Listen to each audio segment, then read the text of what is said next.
Audio working? Yep. Alrighty. Welcome.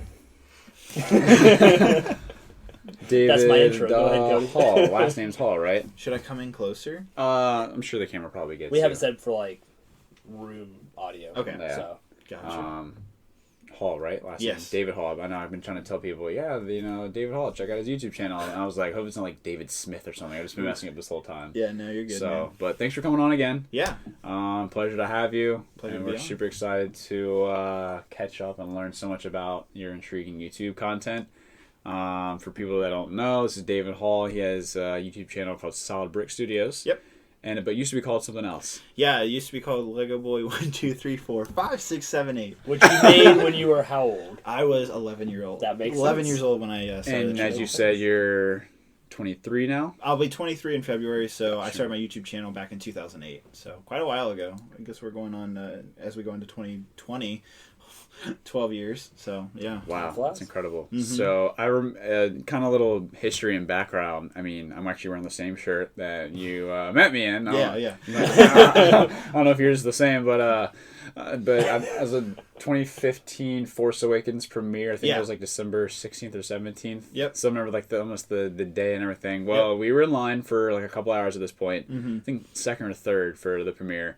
For the first showing, and I was so into it that I even like looked up like where's one of the first showings in the East Coast, like oh my gosh, 7 o'clock, I can't wait. So we actually got there like 4 hours early just to be first in line. We still weren't, and and but I remember as the night went on, just like each and every line for the 7 o'clock, 8 o'clock, 9 o'clock, this just year piled. And as a Star Wars fan that had never been able to go to premiere, because the prequels I was still in like middle school, so like my parents are not going to go up and sit in the theater for like 3-4 hours just to get first in line. They don't care as long as we got decent seats, not sitting in the first row. Right.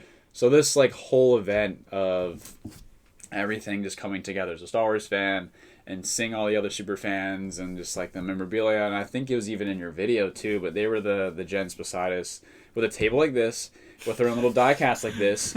And I remember talking to them before, as we're setting up, and I was like, all right, this is kind of like, what are these guys doing? And they're just bringing out these tackle boxes of stuff, and they start opening them, and I remember they said a lot of them were die cast models of ships and speeders like this. Were they selling them?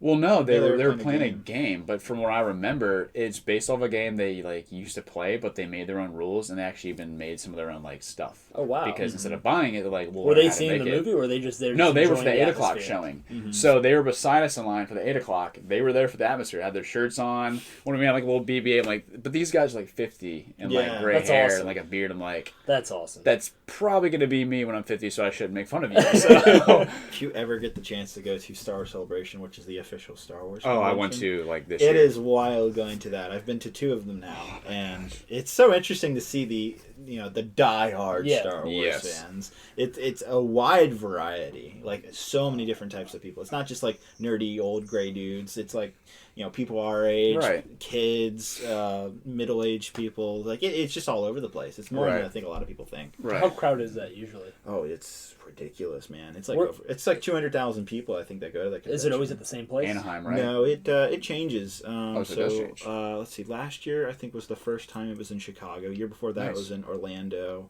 And before that, it's in Anaheim, and then they're doing Anaheim, California this again. year. Yeah, it's usually in May, right? Like May. April time, May. April. Cause I thought they kind of stay with the May 4th, May the 4th be with you kind of thing. Yeah, they don't do it exactly during that, but it's around that time. Yeah. Nice. Okay, we'll have to check out.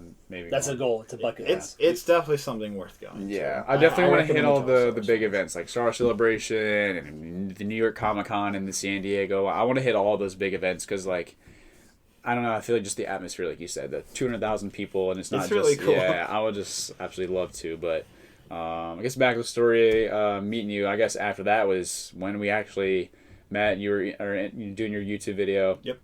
And interviewing us, whatever. Just like, what are your side of the movie? Who's your favorite character? Who you excited to see? This and that. I'll never forget it. Like even upon you releasing the video couple weeks ago, it was so cool to see because like me and my buddies were legitimately like looking out for your computer, like, oh my gosh, we're gonna be in this dude's YouTube video. Man. Sorry to disappoint. Man. 4 years later, you finally got it. It was better that way because going back and like looking at how young they that look, was the idea. It's I insane.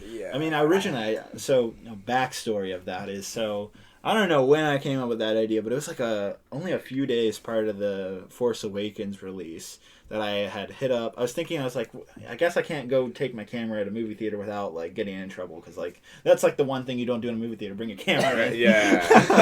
So I was like, I guess I need to contact them. So I called the theater and like, oh, you have to talk to corporate. I'm like, corporate? Oh gosh. And so just background for everybody, the Regal, or the theater chain here where we live is Regal Theaters. It's a pretty big chain. It's just as big as like AMC. It's a beautiful theater. Yeah, no, they're great theaters. And so I contacted corporate, and I didn't honestly think they were going to respond. I sent an email in, and I was like, they're not going to, some YouTuber. I mean, what are you going to? I get an email back like a couple hours later. All right, we've called your local theater. They know what's happening. You just show up with your camera, do what you need to do, and that's it. And I'm like, what?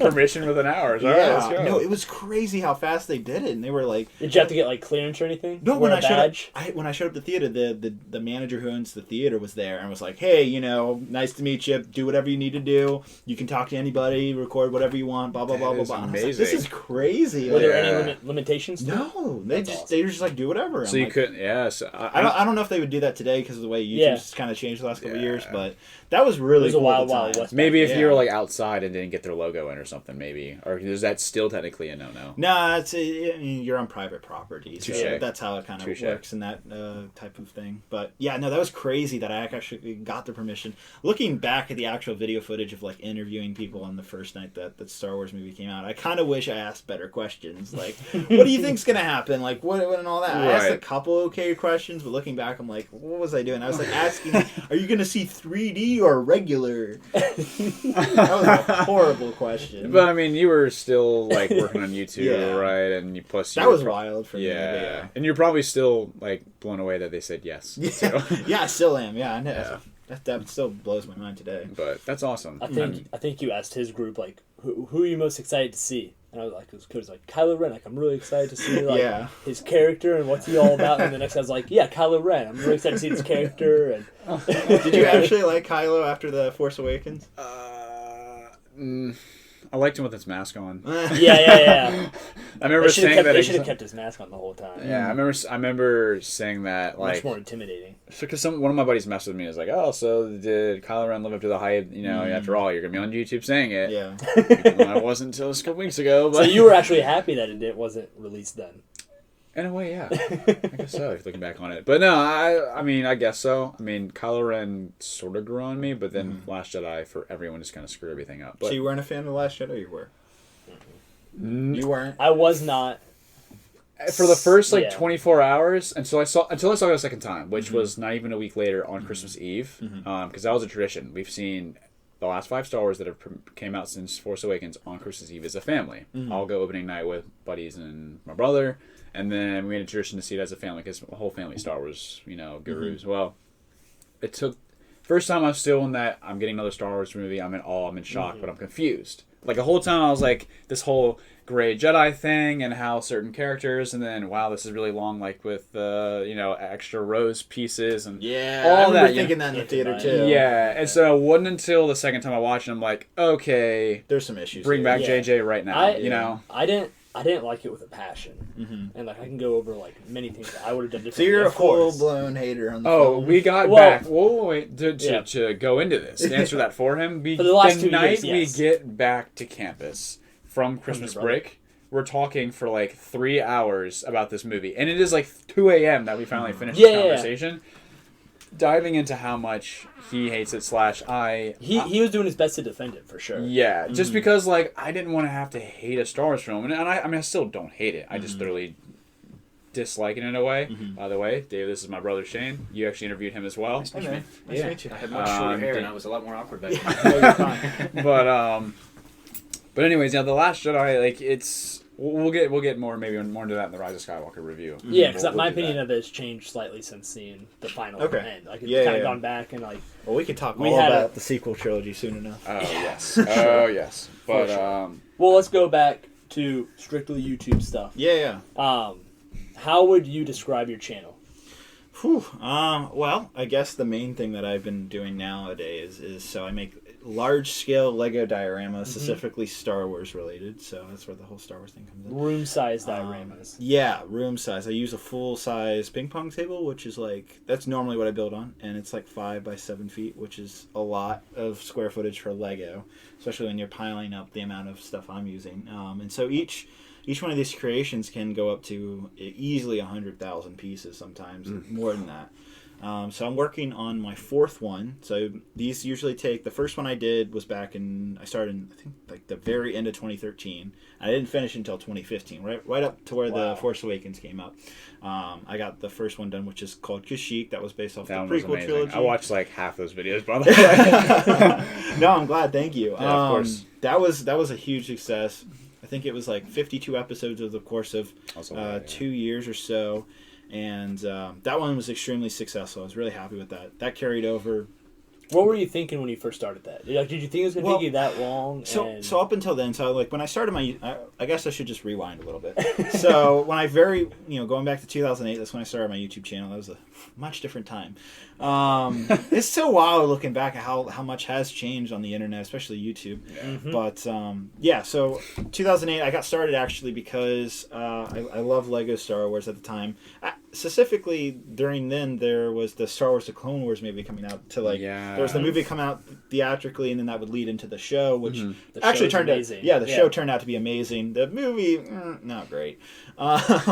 So watch the show. Skip out on the movie. So when that Clone Wars movie came out, there was specifically. It was one of those Toys R Us midnight releases. They had new Lego sets coming out for this movie, and that was the first time they had done that since 2005 and all that. Anyhow, so I got those sets, and I wanted to review them, because I'd been watching YouTube stuff up until then, but I hadn't made any videos. And I was like, oh, I have this new set, so I wanted to review it. So I reviewed it like day of that I got it, back in like July of that new year.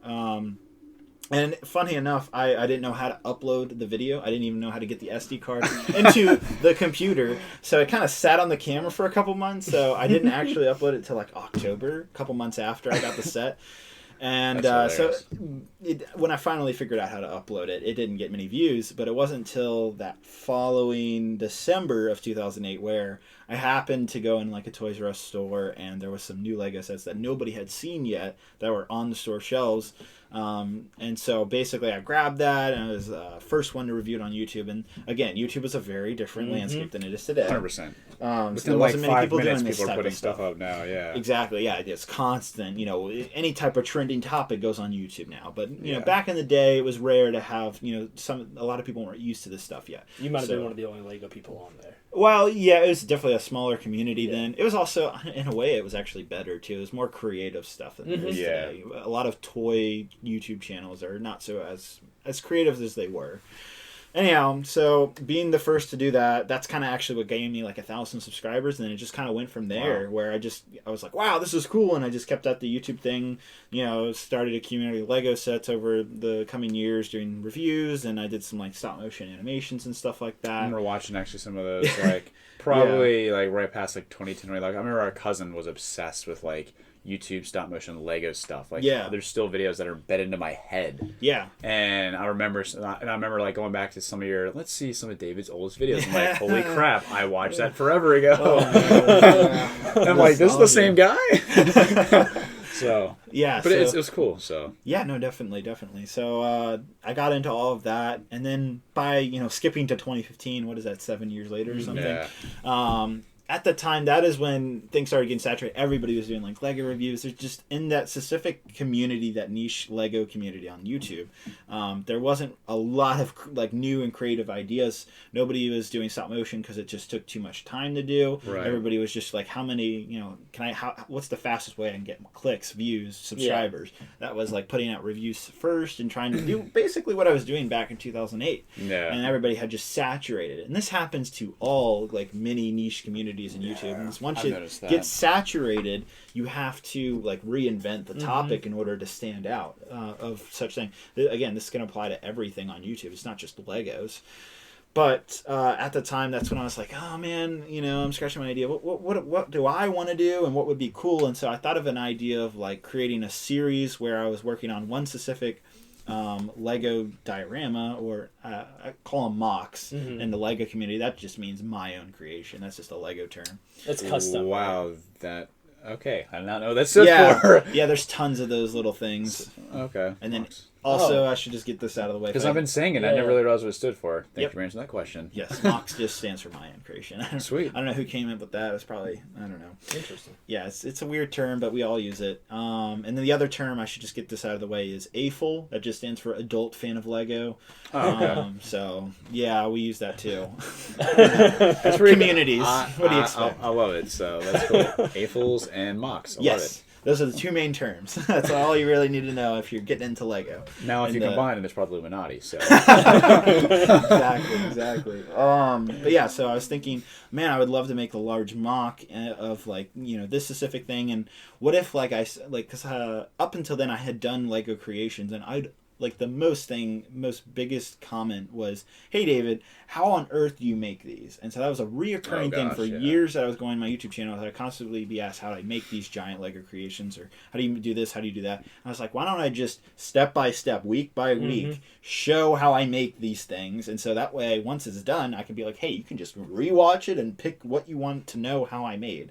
And so that's the idea of the building series, as I call it, on my YouTube channel, which again was a massive success, with the first being Kashyyyk. A lot of people ask why don't you do other stuff like video game themes or other movies like Lord of the Rings and stuff. It's just mainly I'm just so passionate about Star Wars. That's what it comes back to. I do want to do other things because there are other things I'm passionate about. It takes a lot of time though. But yeah, and I've kind of just established my YouTube channel as like Star Wars too. I mean, I could definitely branch off to other things, but it wouldn't be as popular. And I plan on doing that soon. But I'm just not there yet where I'm comfortable.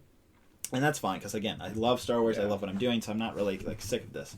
So I started with Kashyyyk Planet, which is, anybody who's not familiar with the Star Wars lingo, Kashyyyk is Chewbacca. I feel like everybody knows Chewbacca. That's his home world in the Star Wars universe.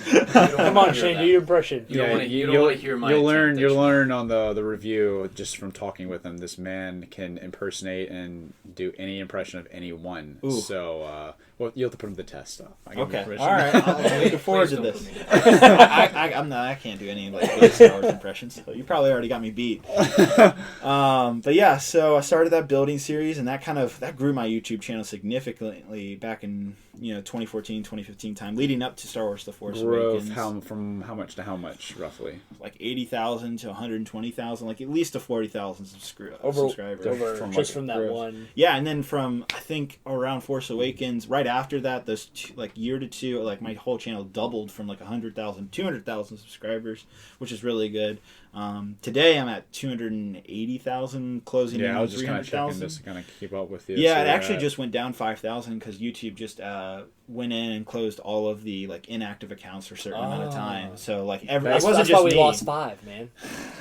we actually did lose some at one point. I'm like, well, you guys don't like us anymore. We're that bad. That makes sense now, actually. Well, I know because YouTube likes to do all the different updates, whereas now you have to, is this made for kids? Are there kids in the video? I mean, makes sense, but they're always adding something new, but it's just because how YouTube is its own business. It came from a stream service to it's a full-blown business, which I'm sure you see there's probably been so much more stuff that have changed we don't know about, firsthand. Yeah, no, I mean, there's been a bunch of things. Of course, we had demonetization, was that a year ago? Or did that affect you a whole lot? No, because what will affect me is this upcoming, here on January 1st, we're filming this on December 28th, 2019. Here on January 1st, they're going to do the, what do they call it, the COPA thing? It's just basically this Child Privacy Act that basically YouTube is forcing all YouTubers to say whether their content is made for kids or not. And if it is technically made for kids, then you have to say that for the video. You have to either click yes or no. And if the answer is yes, it is made for kids, then the ad revenue gets cut in half. Your comments go away on the video, and the video doesn't get pushed around on the YouTube algorithm as much. So you're saying, is it better off to say it is or isn't? Obviously, it's better to say no, it's not made for kids, because then it'll just continue the way it has been doing. I would have thought that being made for kids would have been better for ad revenue. You'd think that, but the whole point of that, the reason why it's actually the federal FTC or I don't know, Federal Trade Commission. They're the ones enforcing it, and the whole law that they're enforcing onto YouTube is basically so that the ad tracking stops. You know how cookies and all that stuff in the internet work, where basically every time you click something, you're getting tracked and it's trying to build an algorithm on you so it can figure out what you want to watch next. Just like if you eBay Star Wars figures and then you go to Instagram and you see it. It's exactly. Just for those that didn't know so what that was. So it's just all that tracking stuff, and so when you lose that, ads can't be specifically targeted for specific people. Oh, okay. And so therefore the ad has to be a lot more general, and so the people paying the money for the ads are like, why wouldn't I want more personalized to that person that might actually click it more? So that's why that gets affected. So I should go back and change all those videos that have been saying made for kids and not made for kids then. I mean, we're not even monetized, so it doesn't really matter. I'll start cussing more often. The way I look at it, and I asked my fan base, like apparently my fan base, so Made for Kids is saying that your audience, majority of your audience is either under 13 or over 13. I asked my own fans, and I had like 8,000 people respond, which is, not a huge, that's 8,000 of 280,000 is not really that much. But I asked them, and it was like a 90, I think it was 96% said they were over 13, only like 4%. Or, something like that. That's pretty cool. We're under 13. I was like, well, why? It seems to me that I don't need to do this. And then YouTube itself, when back in September, decided to go through all these YouTube videos and start saying the algorithm-based, hey, this should be made for kids or this shouldn't. Pretty much everything prior to... I want to say like 2014 was marked made for kids, and then everything recent didn't get that flag. So that makes sense to me because, I was like much younger for a lot of the older videos. I was under 13 for like the first, 2 or 3 years I was doing my YouTube. So that made sense. And then a lot of this stuff were just older videos. It was just interesting to see that none of my newer videos from like 2015, none of those building videos that I was talking about ever got marked made for kids by YouTube's algorithm. So to me, and by my fan response, it seems to me that I don't need to, worry too much about this, and I can mark it's not made for kids. But if you don't mark it correctly, you can get sued $40,000 apparently. Oh wow! That's what the FTC is apparently going to do, and this is why it was such a big deal to YouTubers. I've been sitting here the last 2 minutes not listening, but should I change it? Should I not? Should I change it? Should I not? I don't know the recent. I think there was some recent like, oh, we're gonna change this. It's not gonna be as bad and stuff like that. I don't know the most recent up to date about it. I think it's gotten a little bit better, but going into 2020, that's a big thing for anybody who's into like child friendly content. That's a big worry. Is that, but yeah. I skipped over going real well. Let me just rewind real quick. I did the building series. Back to Wookiee Land. That was very successful back in 2015 as well. Next to the Force Awakens premiere, I also did this fun little video where I went to Target and I just was basically just. Oh, I remember watching it. I called it preparing for Star Wars, and I've done a series of these videos every now and again. Basically, whenever a Star Wars movie comes out now, I try to do this, which is where I like just play off the hype and make it a comedy little skit. On a YouTube video, and I did that for Force Awakens. And Target from getting stuff with it. Exactly. So basically every Star Wars movie, they love to merchandise the hell out of it. So I was just kind of making jokes about that with my friend Javier, and that video blew up. That's my most successful video on my YouTube channel now, which has like 3 million views, which is crazy. Totally went viral, so that was cool. How did it feel to get that first video over 1 million? Or was that not? It wasn't the first video, but it's my first video to get 3 million. How did it feel to get 3 million? Prior to that, I had some collection videos showing my entire Lego collection. Those had like a million. I watched your most recent one with the full room. That was crazy. Yeah, that was the first time I showed my entire Lego Star Wars collection, and that has already blown up. I think 2 or 3 days in, it's already over 100,000 views. So it's climbing, and I'm sure it'll be at 500,000 in the next month or two. I think that'll be a popular one. But yeah, so the preparing series, the building series, that's basically what kind of really blew my YouTube up to where, went from like 80,000 to 100,000 plus subscribers and all that. And I've just kind of been keeping that up. I've done 4 more Lego creations since then. Scarif, Crate, and now I'm working on Mandalore. Ties in pretty well to the Mandalorian Star Wars TV show. And did you plan that? No, that worked out just nicely? I kind of did. I knew I was going to do that planet, and I knew that show was coming up, but I didn't really know how they would work together, and it's worked very well together. But yeah, so I try to do things that are relevant. So like Scarif, Rogue One had come out. Crate, which is from The Last Jedi, that had just come out. So everything was kind of playing. Mandalorian. The only thing wasn't was really Kashyyyk. That was just kind of a wild card, but that still works. So. And you started that before you knew. Yeah, well, I knew Star Wars was making a comeback, but I didn't know like Kashyyyk was going to be in like Force Awakens, which it wasn't. Yeah. And that's totally fine. Was that just like one of your favorite planets between like I assume the movies and if you played Battlefront and stuff like that? Yeah, did you always, I played the Battlefront games, and I was always a fan of that. It's just I love like landscapes like that. Anything that's a huge landscape that just like captures my awe and attention. Also, I'm a big sucker for like good battle scenes, and so I like they really did. They knocked it out of the park in Episode 3 of Star Wars in 2005 with that Kashyyyk scene of like all these different things. I'll never forget like seeing that Wookiee flyer coming around the hill and you just see the beach and just like it's just so crazy. It's so distinct compared to other Star Wars battles. Yeah, no, it's different. I love it. It didn't get much screen time at all, like in full-fledged battle mode, other than like Commander Cody and like Yoda and Tarful and all them like kind of hanging out there. Other than that, it didn't really get much screen time compared to other like I think my favorite, and me and my brother watched it hundreds of times probably, is from like the arena battle scene in Attack of the Clones. Geonosis. Yes. The arena in Geonosis all the way through like the full battle outside. Yep. But we would skip before the lightsaber duel. It's not like really my favorite, but we watched it so much because it's like to us as kids, it's like one of the coolest battle scenes it just like, gets your of all attention. time. And it builds up because where you think Anakin, Obi-Wan, and Padme are like, oh, they're doomed. Next thing you know, all the Jedi, and that's my favorite. It's so memorable having like all the Jedi running out, and you see all the different colored lightsabers swinging. Yes, and then it just slowly builds, and like boom, clones. Like I remember seeing in the theater first time, like who are these guys?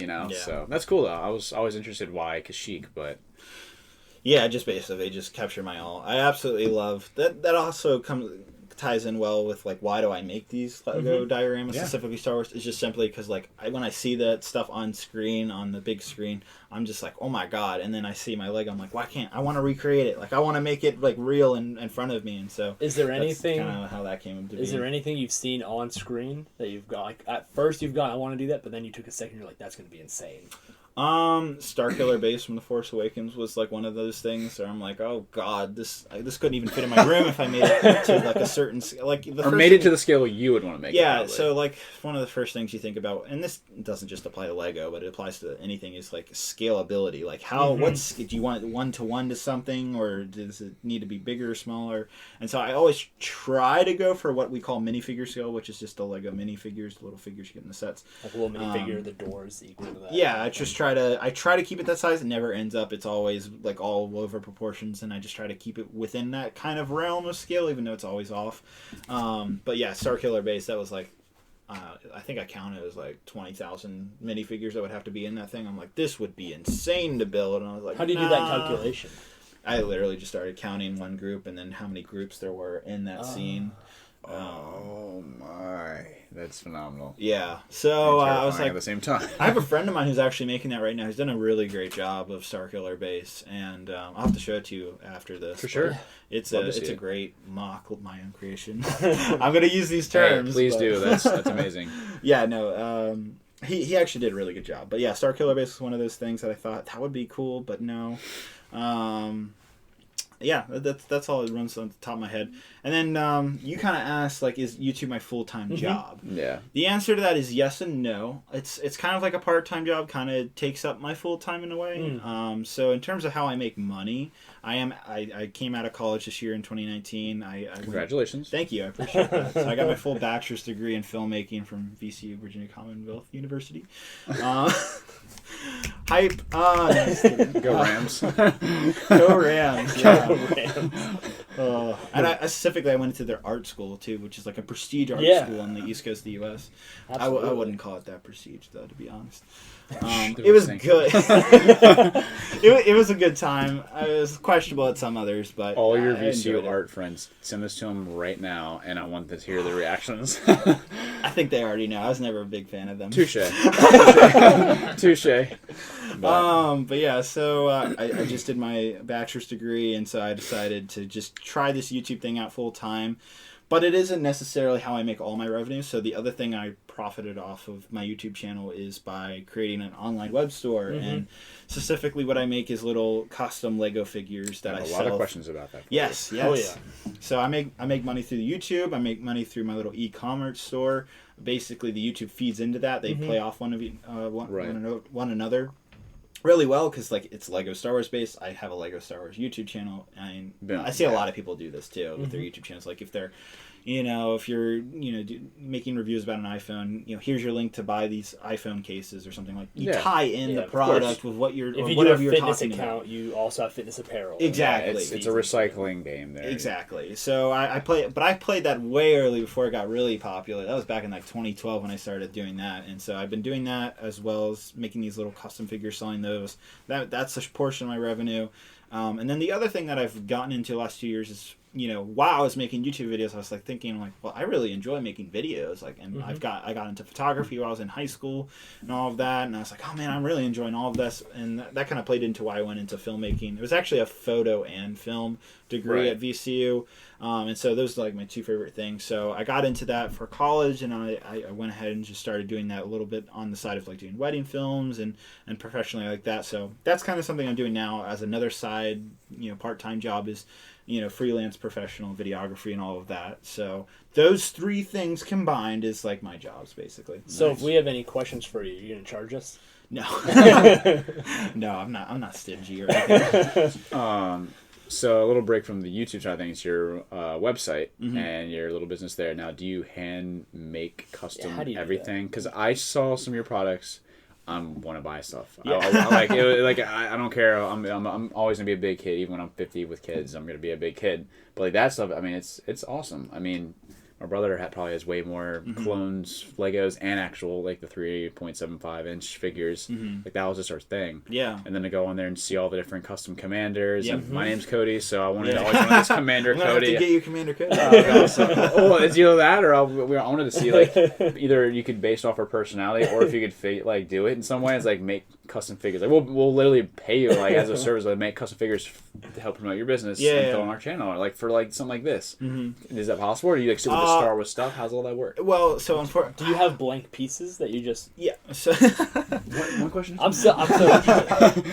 So the way that process works, and to answer everybody's questions, why I make this website. So there's certain like Lego figures that, and it's not just Star Wars that I make. Like I've done like Marvel, DC. I even did. Remember the American Sniper? You remember that movie? Yeah. With what's his face? Bradley Cooper. Bradley Cooper. Yeah. Yeah, I made like a figure based off him. Wow. Awesome. So it wasn't just like Star Wars. This is something I was just. Do you do Lord of the Rings at all, or no? It's digging too much. It's always something that it always goes back to what I personally. Touché. I'm sorry. No. I'm not a huge Lord of the Rings fan. Sorry, guys. Jeremiah didn't hear that.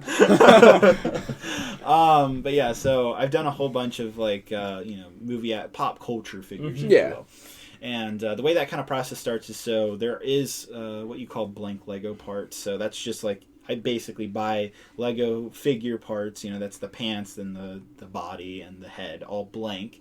Sometimes you actually can't get them blank and you have to make them blank. So you take like acetone or sandpaper or whatever, and you take whatever the current like printing that the Lego factory put on that figure. You scrape it off and you start fresh with your own design on it.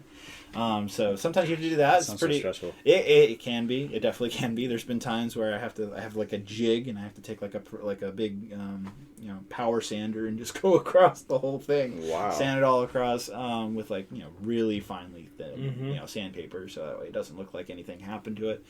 But yeah, it's a crazy process. It's very Etsy like, if anybody knows Etsy.com. It's like that type of stuff. Nice. But yeah, I'll get the blank minifigure parts, and then we do a process where I take it's similar to a 3D printer. If anybody's familiar with 3D printing, it's similar to that, except instead of using plastic to print, you're basically taking these ultraviolet inks and it's building surface on top of the plastic. So that's how you can print on a three-dimensional surface. It's similar to like if you think of an inkjet printer and it's just spitting out ink, but it's going over this 3D Lego objects, and it's being able to put it on something that's curved or weird objects and stuff like that. So you take a printer like that with these special inks and you print that on and all that, and then the actual designs get designed in like Adobe Illustrator. So it's a big long progress. You start with the blank figures. You design whatever you want to put on the figures. Then it goes to the printing process. Then you have to put like all the hands and accessories on the figure, and that gets packed up and then shipped out when you order something. So it's a full on process. And it's all done by hand on you. Like yes, you don't have like a factory that does it. No. Well, okay, so. I originally, when I first started, I had someone doing the printing for me. Mm-hmm. I invested into one of these printers and was working out in my dad's basement for a little bit doing this stuff. And then eventually it just got, especially when I went into college, there's just no way I can keep up this production and workload. So I ultimately sold that printer that I had for about 4 years, and it was probably worth it. I definitely like made more money than the thing was worth, cost of what it paid for. So I went back to having someone a professional printing facility do this printing for me, and that's where it is still today. Is where that's just happening. That allows me to focus on my YouTube channel and this videography professional career that I also want to pursue as well. So it's something. It's nice because I have someone design it. I also design the figures too. It's me and this other designer. We'll go in and do these designs, and I've built up a catalog. There's like 150 designs now, which is a lot considering like. These are very niche figures. I'm only making usually batches of 50 to 100 of each. I was about to ask, like, how often, because I'm sure you don't make just one figure I never make what I call a one-off figure. Yeah, of course. Because it's just too expensive, because, like I said, the process that I just explained, you have to order these parts and get these in, and you have to do that. It's like the cost doesn't make sense for just one figure. If you're selling this in hundreds or even thousands, then it makes sense to sell it, in bulk. In bulk, exactly. Yeah. So that's how that works. It's kind of like it's a very niche, small thing, obviously. Like, I'm not advertising to like Lucasfilm, which, is a company that owns Star Wars, because I'm sure I'll get sued by them. So it's a very, small little thing, but it makes that extra revenue on top of the YouTube revenue through the ads and all of that. So that's a fun thing. And then, of course, the video business. But yeah. That's awesome. So I heard you kind of put on a little comment there about like you want to go full-blown career professional video now. YouTube, or actually make your own movie or something one day? No, so I'm definitely, going to film school. I don't think I'm like that movie maker type. I have friends of mine who went to like not UNC. Like Full Sail and stuff like that? Yeah, I have a friend that went to Full Sail. I did actually have a friend go to UNC. They have a good film school down University of North Carolina. But also like, USC, I know. USC is the other one I was thinking of. But yeah. UCLA as well. Yep. Yeah. All of those schools, and I'm just not that type. I think I'll probably end up more in like the commercial field. That's like kind of where my passions more align with. I'm not really... I am a creative type, but not in that way with like the traditional filmmaker or director and stuff like that, or writer. That's not my like kind of route, because there is a very specific process for that whole production of a movie. Like, everybody has their set role. I like doing a little bit of everything, and you can't do that. You have to either be a director. We kind of learned that firsthand with, like I mentioned earlier, but my brother and I, and then I don't know if you heard the name Chris Foster. He's a good buddy of mine. Went to middle high school with him. He's actually in LA right now. Always getting this kid free promotion. You're welcome, Chris. He's in LA right now. Made a couple movies. Have one of them on the shelf over there. And if you saw one of our other podcasts, or if you want to go back and watch it, we had my buddy Corbin. So we chat a little bit about him and trying to set him up. But Chris is very talented. Kind of like self-taught. He was going to go to Full Sail, backed up last minute, and next thing I made. It's expensive. Yes, believe me, I'm paying for it now. And but the experience is worth it. But anyways, he used dropping out of it to his advantage. Yes, because I mean that's something that like you might see, but then again, it probably helped you in a way. I don't know. I think it depends on what you're actually going to focus. If you're going to be a doctor, you need it. I mean, if you're if you're going to go, I don't know. Well, it all depends on your career. Precisely. Well, anyways. Next to know, Chris had $2,000 of scripts and had casting calls at like this little joint down near somewhere in Florida, like outside Orlando, I believe. $2,000 budget, and made it in like X amount of time. Post-production, this. That's really indie. Yeah. But he won a bunch of indie films. Yeah. Like, he was really successful. And if you want to borrow it, it's pretty good. I mean, sometimes there's parts where it's kind of like, but then again, you remember it's made with $2,000 in this kid's heart. Like, it's amazing. That's not bad. Well, since then, he's, slowly just, grown and done more things. And he's working on some awesome stuff now. Can't really talk about. But through him, we kind of were inspired to do our movie 2018 in August, where he went across the country. My brother and I, and these two guys, Spencer Seas was telling you about, and Henry Ross Clunas, they have their own production company, Out of Sight Production, and what it's called Land of the Free. Hoping to get it out this year. But that's the issue is we filmed in August 2018, and kind of pre-planned like June, like so 2 months. The editing phase. Yeah, exactly. And especially, I'm a full-time officer. Shane's like, you know, he was in school at the time, like working. Now he's back to work and everything, and like all over the place. And then Henry goes to school in California. Spencer's traveling the freaking world. Every other weekend he's somewhere else doing a photo shoot for some music artist or a photographer or photography for a model. Or so it's like that is like not only just that, but just like trying to fill all the holes because, you know, they're the ones with the 4K, you know, nice Canons and Sonys and whatnot, and they're the ones that know the stuff like you. Whereas like Shane and I are like the creators in the way that have like the eye and show like we want to help with this. So we're seeing that full blown. So I can't imagine doing all the pieces at one time. Yeah. Because I mean, I think another long tangent, but I think just because I know your pain. Yeah. And it's stressful because it takes a lot of time. Mm-hmm. So. How long did it take you to make the stop motion? Stop motion. Sorry. No. Please correct me. Stop motion trailer. Actually, I turned that thing around real quick. I did in 3 weeks. Really? That's no time for a stop motion. Especially, it was on, I think that was like a 2-minute trailer. That thing was awesome. I'm still proud. I want to do another. That's like 1 million or some views. Yeah, no, right? It was popular. So it was me and a friend that actually made that, and I really, really want to collaborate with this guy. His name's Zach. He lives out in Texas. Nice. And he is. Met him for the VCU or? No, I met him through YouTube. Awesome. So he was doing Lego stop motion. I met him years ago, like back in like 2012 or something like that. And that's really cool. Another thing about YouTube is like you meet so many people all over the world. I know people in Australia, New Zealand, tons of people in Europe and Asia. It's just so cool how you could just connect to the whole world. That's what all through Lego. I still love. Well, it's not just Lego, but like YouTube, the whole internet and all that. But yeah, it's really cool how that works. Yeah. So. Anyhow, I was collaborating with Zach on that project, and he is an Adobe After Effects guru. He is so good at that, and so a lot of the stuff I was filming, I did all the animation and I cut it all together and stuff like that. But he came in and did like I would have blue screens and certain things that I just couldn't get together on the Lego side. He would come in and comp that or composition or basically have that come in as a background on a blue screen. And then I also had I'm almost forgetting, I had a third collaborator. He wasn't like as involved in the process, but he's a CGI or just a digital effects artist, if you will. And so I had him make some like digital models. Like the end of the trailer, there's a full digital like Millennium Falcon and stuff like that, because there's no way you could animate this big Lego set and have it look good. Yeah, it's kind of like what my even if you're on a blue screen, you couldn't even get a rig to really work with that set. So it was just much easier. You can't have like strings and hold it up real slowly. I did do that though. I did at the beginning of the trailer. The X-wings are on a green screen with green strings attached and flying over on a green screen, and we comped that all together. Put some Lego. It was just I absolutely loved making that. I need to put the link to this video and that's a great thing to bring up. I absolutely loved making that. But yeah, I did all kinds of creative. That was the first time where we did it in such a short time, but I also had so much fun because we were doing all kinds of new creative ways of like how can we make this work and not make it look bad?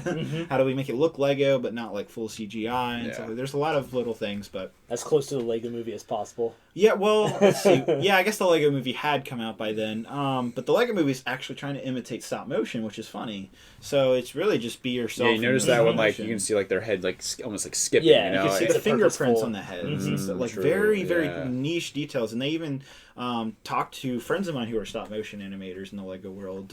The directors of that, Chris Lord, Phil Miller. I think that's their names. But yeah, I remember that they were talking to the Lego community about that, and so they really stuck true to that on that first Lego movie with all that detail. Really amazing, yeah. Because I totally forgot to ask and bring that up because it's funny when I went on your channel like whenever it was like probably like 2 weeks before I messaged you and asked you want to do this, I was starting to like. I went back and forth. Like, should I mention this to DJ? Should we try and get this guy on the podcast? I mean, I know it's been just sent years. Me a stop motion trailer, and I was like, "That's amazing." Yeah, and I think that's what I did. I was like, "We need to." Like, I mentioned to him over the phone, and I'm like, "Here, look at this," and he was like, Yes. And I watched the 2-minute trailer. I was like, I already have so many things. Because I think you have that pinned to like the top of your channel still, or something like that, and I was just probably because I'm most proud of it. You should be. I mean, for those of that don't know what we're talking about, it's like the Force Awakens teaser trailer. Yep. And it's a recreated Lego version, and it's phenomenal with really high quality. Yeah, no, I'm still blind. Coloring is awesome. I mean, it's shadowing. Everything. Yeah. No, it was a full team effort, and I'm just so happy with the way. Would you ever do one for the Rise of Skywalker teaser? Especially the beginning scene with Rey. So like, I if I was gonna do it, I would have done it before the film came out because of like the Star Wars hype. And so actually, another reason why I'm not actually is a friend of mine. His name's Forrest. You guys might have heard of him, Forrest Fire 101. He's also the guy that if you guys ever heard the Duck song, he made that video. It's a pretty viral video. It has like, I think it has like Shane shaking his head. Yeah, I'm sure the second I heard him, like, oh wait, that he's a YouTube legend, dude. He has that video alone has 500 million views, like 500 million views. Where's he based out of? So he's actually he lives right now in St. Louis. He's been back and forth between LA and Missouri because his hometown's from Missouri. Okay. And did you meet him strictly through like Lego or YouTube or school or? Yeah, so he does what he's known for is these Lego Batman stop motions on YouTube. Really? Yeah, no, and nowadays he's doing all kinds of different Lego stuff. He's getting hired by like Warner Brothers to do stop motion ads for like Target and stuff. It's crazy. Like he did an ad for the Lego movie actually. Sounds like we'll never get this kind of podcast awesome. now. No, he is awesome. That's amazing. He's totally cool. Does he ever come to Richmond or? No, unfortunately, I visited him for a couple weeks about a year or two ago, and that was really cool because he introduced me to a whole bunch of people out in LA. That was my first time in LA too. Would you say the Lego community is like pretty chill? They're like any other like niche community where they're like, you have your issues, you have some arguments and stuff like that. I don't know. That's a hard question because recently in the last couple months I was introduced to this Facebook group. I don't know if you guys follow those Facebook groups, those little niche groups about anything Star Wars related or like it could be any topic. I'm not gonna sit here and lie to you. I'm really bad at it. Okay, that's fine. I need to get better at it because like I feel like you hear about like really cool stuff before like it drops, whether it's a trailer or like a product or I need to get better at that because a lot of my coworkers do that with stuff they're passionate about. Like one of them's a car junkie and he's like, oh my gosh, this new part for this 2012 BMW. I'm like, what are you talking about? It's like, it's a Facebook group, 20,000 people. I'm like, okay, we're getting that old, aren't we? But now he's like, it's made for anything. So is it? You're talking about Facebook, right? Or I'm talking about. So there's this private like group Facebook you can join the group and stuff. And so there's one specific group that was started based off the Lego Star Wars video game from like the complete saga, the original game. I have played in that. I think that group's like called Lego Star Wars Electric Boogaloo or something.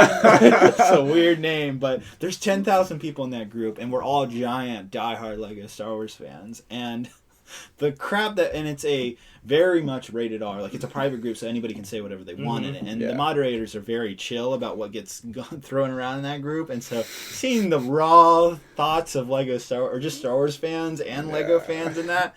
Oh man, another level. It's a different NC-17 rating, probably, right? Oh yeah. That's hilarious. So it's pretty hilarious what happens in those. I absolutely love it though because it's like everybody can just be funny and share what they're thinking. And so, question with that. It's actually a pretty good group, but they say something. I think you sold me on checking some of these out. Maybe not specifically. I might get bashed or something if I try to put my 2 cents. Like, who's this dweeb? Something. But do you ever advertise your stuff within those like pages? Yeah, like the Lego Star Wars collection video. Like I posted a photo of that, and all of the guys were like, "Oh my god, dude, get out of here! Nobody needs you in this group."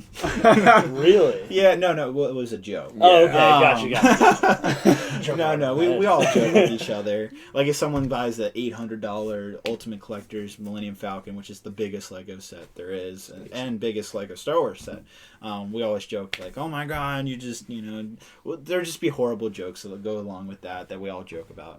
But it's a good group because sometimes we'll share info about certain things and definitely a lot of opinions about Star Wars, specifically like Rise of Skywalker. Happen in those groups.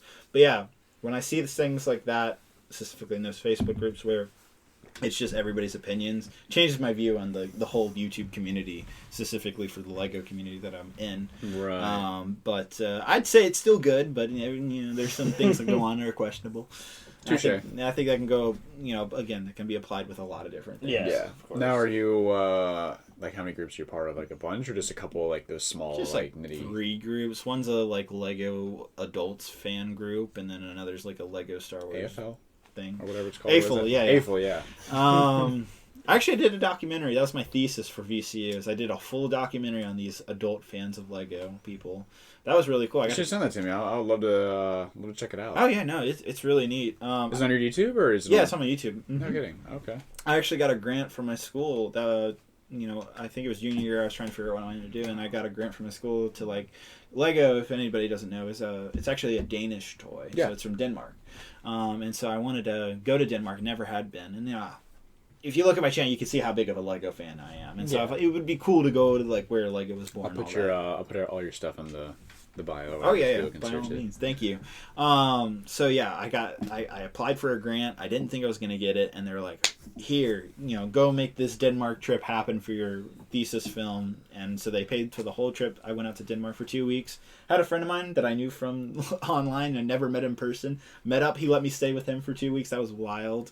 It was really good because he knew the language and all of that. I don't know. I forget what I think it's just Danish is the language.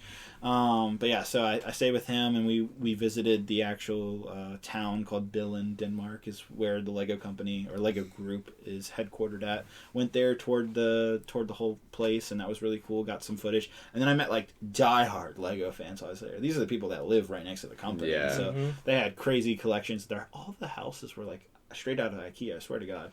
It was so IKEA. IKEA's from Sweden. Which is right next door. Yeah, we went to Sweden in 2017. Sweden's awesome. Yeah, Sweden was real cool. It was really cool. It was Stockholm. it was relatively clean. Beautiful. But I remember seeing like the world's largest IKEA when we were on that train. Like, I was thinking about going to see that. I didn't take the chance to go. What? The thing goes on for miles. Like it seemed like it. IKEA's just the Lego furniture, right? Yeah. I think they actually started a collaboration this year too, where they started making like Lego products that work with like storing and all of that. So. I mean, it makes sense. Always something. They're like neighbors, basically. But yeah, so I got to go to Denmark, interview all those people. That was an awesome time on making a documentary. That's another thing in terms of like professional videography. Is I would love to make a full on theatrical documentary. That's actually what our movie is, like a documentary feature film. Yeah, sounds like we gotta work with this. What would it be about? Yeah, like just Legos. Oh, I don't know. I just want to. I probably. You just love being around like film and like essentially telling a story, whether it's your own or something. I like that. That's it's fun. I enjoy documentaries, especially the more interesting ones. Of course. Like, so that being said, I hope you got an A. Oh yeah, no, I got an A. hope you got an A after all that time and traveling far and wide. So now, did you get any like? I don't want to say the publicity. I don't know if you really care about that, but like a lot of praise, like from the school or the department or YouTube. Is anyone like, wow, David, that's freaking phenomenal. No one's ever done something like that. Yeah, I did get a lot of praise. The thing is like my thesis film was a documentary, and it's a very much a traditional documentary where I'm interviewing people and you're telling the story through the interviews and stuff like that. Whereas, because I went to an art school, there's definitely this level of like, hey, you can do very experimental films, and that's what a lot of my peers did, and that's what a lot of VCU Arts and specifically the college I went to supports, is those more experimental, do whatever you want, it doesn't even have to make sense. And so when we actually did a little premiere down in Richmond, which is where I live, Richmond, Virginia, we did a little premiere at one of the, I think it's like Gray Street Theater, if you know where that is. Yeah, a little VCU theater. I had a little premiere there. I had 300 people come out, and had a very good reaction. A lot of claps and stuff. Was that nerve-wracking? Oh yeah, that was the first time I'd seen it. I'm like, it's a full movie theater. Yeah. And so like having people clap and like react to certain things, that was wild for me. But I enjoyed it. That was probably one of the best parts of going to a school like that, is having that experience. How long did it take you to film it in total? The whole a semester? I spent I actually did the filming over the summer because I didn't want to have to worry about it because I was traveling so much. It wasn't just Denmark. I was also I traveled all the way up to Canada and interviewed some people up there. Big collectors or people that work for Lego, or just collectors? Just people I knew from. Okay. I should also mention this, that there's also these Lego conventions all around the U.S. And I know the one in Dulles that my aunt the last 2 Christmases has got. What's it called? Brick Fair, yeah. So I'm definitely going this year because I was supposed to go last year. Do it! I love it. Dude, we will full-fledged support. We'll help you anything you want. I think you'll like it, man. I'll love it because, like I said, like it's cheap, dude. It's me, like $10. Oh, we're there. Is it a weekend thing? Yeah. It's it's actually a 5-day event for Lego people. So basically, you can a lot of the adult fans of Lego, the AFLs. You know the guy that makes stuff like this. So this is a bow tie. Oh yeah. I've seen that before. It's a bow tie. It actually lives like not even 5 minutes from my aunt in Southern Maryland. She also gave us another one made by this guy. It's a Death Star that you connect to like an X-wing and a TIE fighter, but to ornament, you build it, it's pretty cool. So yeah. My girlfriend just got Lego earrings from my brother's girlfriend. It's kind of funny, but I think it's the same person. That's awesome. So do a lot of you guys? Sorry to interrupt, but actually, yeah, you continue. Oh, okay. Questions. But yeah, just bringing up the Brick Fair. So like that's how I met all these people to make that documentary. Oh, okay. Is through these Lego conventions. Brick Fair is the biggest on the East Coast. There's 3 main ones. Where's that at? That's right next to Dulce Airport in Virginia. It's right outside of Washington. So it is one of the DC. biggest in the East Coast? Yeah, it is the biggest on the East Coast. Sorry to emphasize. No. I didn't know it was that. It's been going on for a while. Wow. It's actually been going on since 2008. So since I started my YouTube channel. Do you go or do you put up a table or anything like that? So you can either go as a no, that's shame on me. I'm the bad co-host here. No, you're fine. Fuck you. So you can either go as like a public attendee, and basically when you go to a Lego convention, you just see what all of the adult fans of Lego have made. Mm-hmm. So like the stuff I made on my YouTube channel, I've taken that to these Lego conventions and gotten awards for them. That's like that was a big thing. I didn't know that me. part. That's awesome. Yeah, no, that was really cool. I finally got my first. They call them brickies. Oh, it's clever. Very clever. Got my first bricky last year. It's like the lamest thing. I've been What's working it look like? on my. It's literally a little like gold trophy made out of Legos. Oh, it's actually cool. in the shape of Washington cool. D.C. Okay. That's pretty cool. Yeah. No, it was. They didn't change the name of it though. No. You like Bricky? I kind of like it. I don't know. Touché. It's not the worst. Right, Lego fine, trophy. fine, I don't know. Yeah, so there's 3 main conventions: Brick Fair, Brick Worlds in Chicago, and then BrickCon in Seattle, Washington. And so you have one in each part of the U.S. You've gone to all of them? I've been to... No, I've actually only just been to Brick Fair. I haven't gone to... I've been to Chicago and Seattle, but I've never gone to the conventions out there. When's the one in Chicago? Chicago's in June, Seattle's in October, and Brick Fair's in August. I have it down to it, too. That's totally fine. No, because my aunt's gone... I know she said 2. I thought she said maybe 3 the last couple of years, and they love it.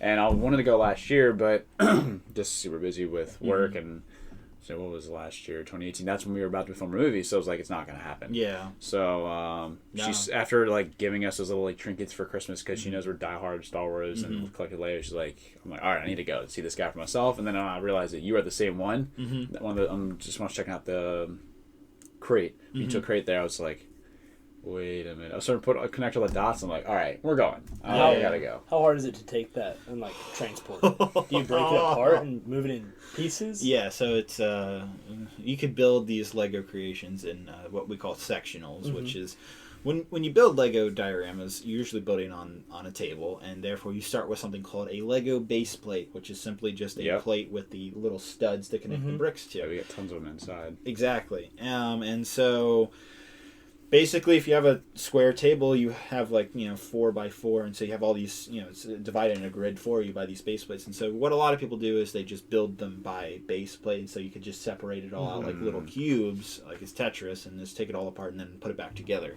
at the convention. I kind of did that, kind of didn't, because depends on what you're building, because sometimes it works within those confines and sometimes it doesn't. What I build was very much not, because you had these wild different structures and stuff that had to be connected to each other. And so in a way it was sectional, but there were so many other elements to it that just had to make it more come complex. Apart. Yeah, because in Crate from the Star Wars The Last Jedi, you have that huge wall that has to be built, and that whole thing was like free floating in my Lego creation. And so to take that off, make a jig, I had to make it out of wood, a special jig to hold it because it's just a weird shape. Can't just put it in a box. So yeah, I had to make all these crazy things to transport it. That was the biggest pain. And I destroyed it at that convention afterwards. I saw that part. I was like, my heart hurt for you. I'm like, that time. That was one thing I wanted to ask you. Is All what do you do with these massive creations once after you're done building it? Pretty much. It's got to be heartbreaking. Yeah, it is. Kashyyyk stayed up for 6 months to a year after until I destroyed it.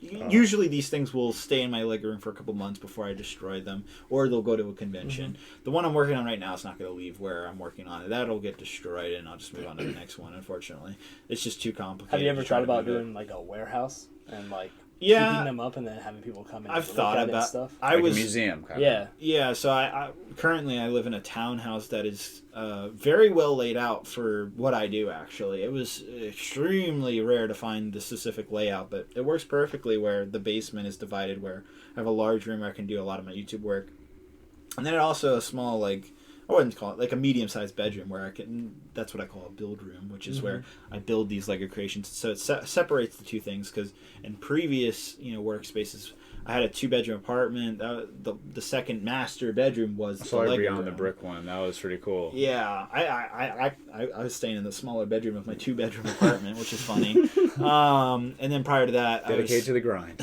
I was living in my family's house, and we had this large long room over a garage, and basically all the Lego videos and the workspace for where I built these creations were always in the same workspace. And so for the first time in this townhouse that I'm living in currently, they can be separated and contain spaces, and so it's nice to go.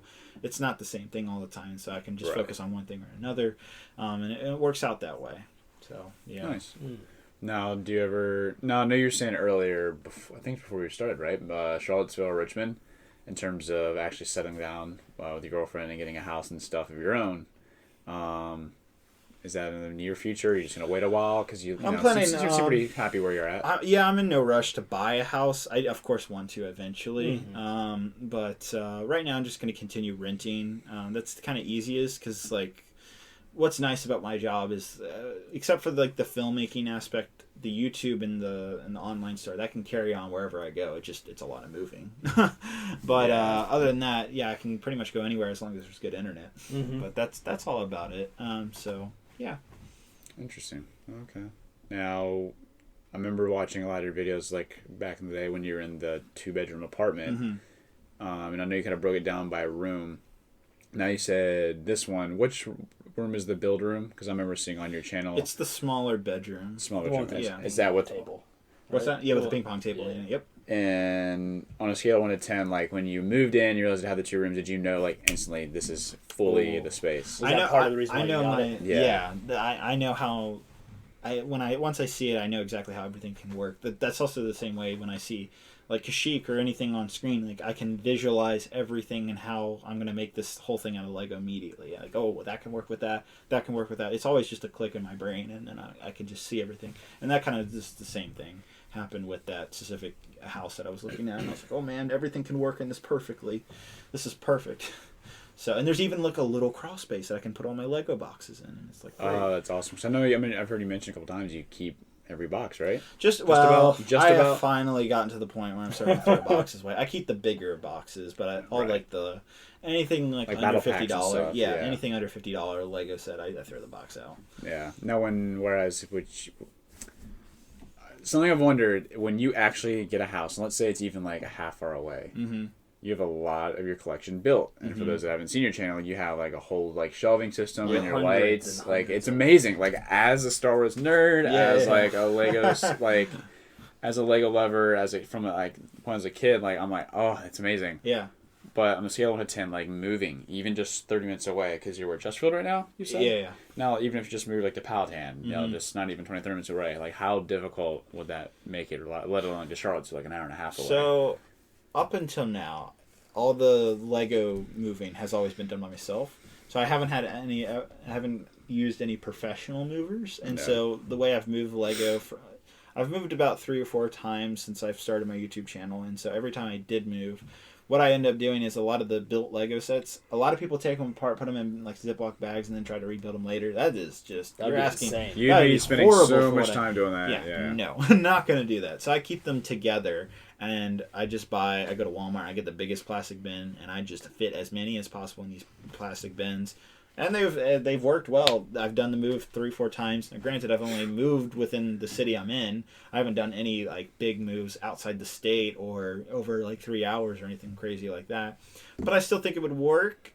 I'd say the Lego stuff, like specifically the open sets, I don't think I'm ever going to have professional movers move that stuff. I'm going to rent a U-Haul or use my dad's truck or something and move it myself, because I still don't trust anybody with those things. No. There's some stuff that can be packed up, and professional movers can move a lot of the other stuff, but I still have to do a lot of the Lego stuff myself. But it's a challenge for sure, but I like to keep the sets together. The shells that I use are also really nice because they're modular. They come apart really easily. They're just plastic like tubes and bottom shells, and they work really well. And then on top of that, the actual shells themselves are like interlocking, so it creates a big grid system. So it works really well. So those are really easy to move around. So I've kind of figured it out at this point, because I have to, because I'm renting, because I know I'm eventually going to move. And so I'm not too worried about moving now that I've kind of got this whole system. Of course, seemed all settled and everything. So have you done like an inventory on how much stuff you have? On how many creations you've already done? And so I definitely know I have 1 million Lego bricks at least. Estimated value for that is $100,000. That's guessing that each Lego brick has a minimum value of 10 cents, and so 10 cents times 1 million is $100,000. Yes, that's just guessing. Could be over 1 million, could be more than that, but yeah, it's a lot of money has been invested in my Lego collection. That's all through the 12 years of YouTube and all of that. And then that's not including all the open sets. I have a closed set collection, and then all my other stuff. Love seeing that. That's amazing. Just keeping that pristine condition. So I guess we'll wrap up here, but 2 more questions I have for you. 1, long-term goal. Are you wanting to do like another 10, 20, 30, 40 years of this and then eventually sell off your collection? Or like DJ said earlier, like a museum or warehouse kind of set up and pass it down? Yeah, I know someone that actually did the museum thing. There's someone in the Mall of America that has a Lego museum full of like Lego creations. We went there and never saw How long? Where was that? Do you know how long I don't know if it's maybe it's not Mall of America, but it's around there. It's around that area. We weren't looking for it, so true, because that place is like 4 But stores. I know that it exists. I forget. Do you remember seeing it, Shane? I don't know, but no, I wouldn't say a museum. I'd say, so long term for me, my career wise, I see myself more as a photographer, videographer, as like what my income will be. But I will never let go of the Lego hobby. Like, as much as like some people, it's clearly a passion. Yeah, I think I'm still gonna be building amazing. Lego when I'm like 70 years old. It's just not gonna go away, because like if it was gonna go away, it would have already gone away when I was in high school, because that's when a lot of people stop, like, or even middle school. A lot of people get out of toys and they move on to sports or cars and flashy stuff, nice clothes, whatever. You follow other things as you grow up. You find your passion somewhere else, and the passion stayed with Lego for me. And so, and with all the history you guys, I just went through, it's just hard to let go of basically what I'm just so attached to at this point. But I would say I'm always going to continue my YouTube channel. It's hard for me to just stop it. It would be tricky. I don't especially once you've gathered that amount of fans. Right, exactly. And so another thing that is interesting is my YouTube actually plays into my videography and stuff, because it shows like, hey, look what I've done. I've done this whole YouTube thing, and that's actually quite a big thing to put on your portfolio today, because it shows that, hey, I was successful at building an audience and creating all this content, and here's all my creative ideas and on a and schedule stuff and like that. Exactly. So it's actually quite a good public portfolio. But going forward, as I will continue my YouTube channel. I don't know if it'll be a full-time career for me. I know there's plenty of YouTubers that can make it out of a full-time job, but there is a thing called burnout, and YouTube burnout is very much a real thing. And I see it with a lot of older YouTubers, and Logan Paul and all these humongo YouTubers will eventually experience this burnout. And it's just creative burnout, basically, is where you start running out of ideas, and you can't keep up the content because you're constantly having to entertain people on a daily or weekly basis, and it just gets tiring. So I don't want to get to the point where I'm just sick of what I right now love to do. Yeah, because it can not only make you sick of YouTube, but Lego. Right, exactly. And so I will continue doing the Lego YouTube channel. I don't know as a full-time job, but as definitely as a hobby, for sure. Maybe not my full-time job. Maybe it will. I don't know. But for now, like, that's how I see 10, 20 years from now. The YouTube channel probably will still be active to a certain point, maybe 1 or 2 videos a month, or instead of like on the daily basis. Keeping up with David Hall. Yeah, exactly. Keeping up with David. Here's what I've been working on this month. My free time. But I would say I'm always going to keep the YouTube and the whole Lego collection. That will always continue with me. I feel like. But, and you've enjoyed doing it? Like, you've enjoyed the constant grind of putting out videos? I've had burnout, for sure, especially during college, trying to maintain college and a YouTube channel at the same time. That was tricky. I had to take a break from YouTube and all of that. But yeah, so I'm always going to keep the YouTube thing going, but I see my career more in the filmmaking world, hopefully one day making documentaries and stuff like that. That's kind of where my last question was headed. Media business and all of that.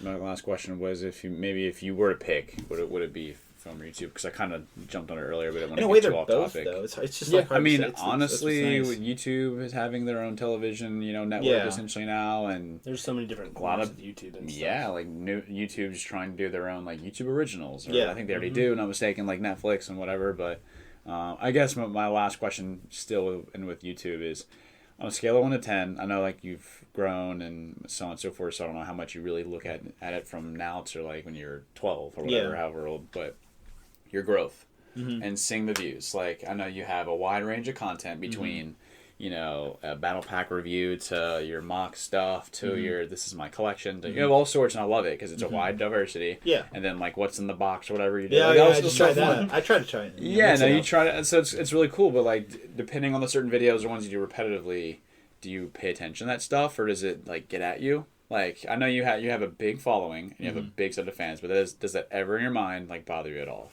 No, like I don't know. I'm just so accustomed to it at this point, where it's just like you've been doing it since you were so young. Yeah. So you're just like, oh, here's a video. Oh, 10,000 views. So that's a little faster than 5 seconds faster than yesterday. You're just so used to it. That's cool. Yeah, it's weird. I don't know. It's that's just how it kind of works. Once you get accustomed to something, you're just used to it. And the same thing applies to YouTube, or even if I was like a celebrity or something, you'd just be used to people following you and say, oh, I know you and stuff like that. You just get used to that type of stuff. That's awesome. YouTube's the same thing. On that note, so as us being like a small YouTube channel, do you have any tips? Like a real good tip? Just keep trying. Like I tell a lot of people, you don't need to focus on the gear aspect. You don't need the best, cameras. You don't need the best computer. We were talking about this before, before we started the podcast. But you really don't need any of that. You just need a good creative idea and just pursue it until you find that niche community or that fan base or that audience that you're basically looking for. It might take 3 months, it might take 3 years, but you just have to keep going. And then it's just like success and failure. You just have to keep going. Yeah, you're gonna keep failing, but eventually you'll hit that success point. There are things to learn along the way, like what tags to use, how to monetize your videos, whatever. But I tell a lot of people that if you're trying to do YouTube, your first thing should never be, I just want to make a bunch of money, I want to get rich off YouTube. That is gonna you're immediately gonna fail. I'll tell you that right now. You need to do it because you want to say something to an audience or do something that nobody else is doing on YouTube right now. That is what your goal should be, is whatever your creative pursuit is. There should never be for money. And so that's my biggest tip, is like, go for that.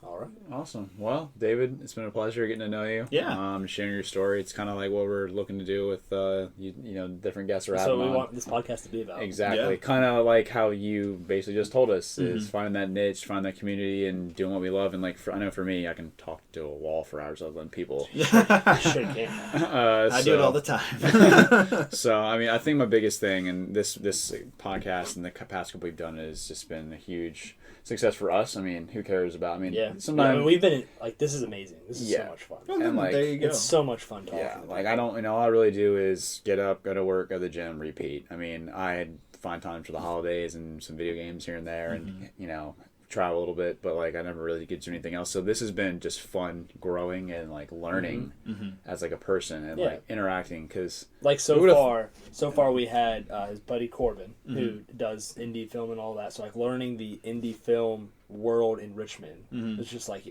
I'd never heard of it before. Yeah, it's real cool to learn about it. Then we talked to the second one was with Diego and Fabio, some guys that we know at the gym. And one of them's super passionate about the gym and wanted to, eventually like compete and stuff. He just turned 20, and he's, I mean, if you saw him, you're like, you're only 20. And then his brother, on the contrary, loves cars and like wants to get in. And I don't know anything about cars. Yeah, he wants to get into like skid racing and stuff. And so like learning about all that's amazing. Now learning about all this Lego stuff is phenomenal. And And just to introduce yourself to new things all the time. Exactly. So I think the coolest thing for me is just like how like rekindles, either past connections or relationships. Nostalgia. Yeah, I think it's so cool. Like to me, I've been looking forward to this all week, believe it or not. I kid you not, like it's the fact that the day we were talking about this before the podcast a little on, but when Luke sent us in our little like podcast group where we like try to send the videos and stuff out. He sent us the link. I'm trying to remember what I was doing at work, and I saw like the thumbnail. I was like, wait a minute, what? Am I like dreaming this? Because it was like the video that I was looking for, that little footage. And to me, I was like, I'm actually gonna get to talk to this guy a little bit more. Because I love your content. I really appreciate it, man. Really do. I'm not trying to wrap any sort of brown stuff on my nose here. I'm serious. Like it makes me feel. Like Cody sent me like the stop motion trailer, and he was like, hey, like I'm gonna reach out to this guy and see if he can come talk to us for our podcast. Yeah.